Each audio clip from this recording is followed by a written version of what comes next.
আওয়ামী লীগের প্রেসিডিয়াম সদস্য ও ঝালকাঠি ২ আসনের সাবেক সংসদ সদস্য আমির হোসেন আমু রাজধানীর একটি বাসায় অবস্থান করছেন।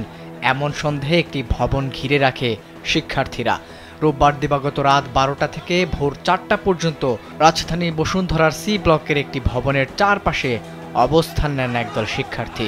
Private university student alliance of Bangladesh নামে এক ফেসবুকের পেজের পোস্ট থেকে জানা গেছে, সি ব্লকের মাটি প্রপার্টিজে আমির হোসেন আমু ও পিচ্চি শামীম লুকিয়ে আছেন এমন তথ্যে শিক্ষার্থীরা বিল্ডিংটি ঘেরাও করে।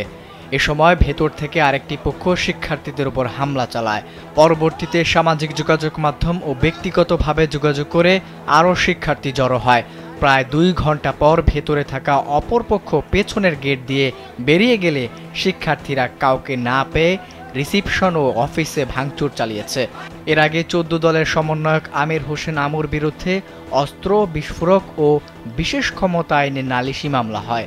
তার ব্যাংক হিসাব জব্দেরও নির্দেশ দেয় বাংলাদেশ ব্যাংক। একই সঙ্গে আমুর সন্তান এবং তাদের মালিকাধীন ব্যবসা প্রতিষ্ঠান ব্যাংক হিসেবের লেনদেন স্থগিত করার নির্দেশ দেওয়া হয়েছে।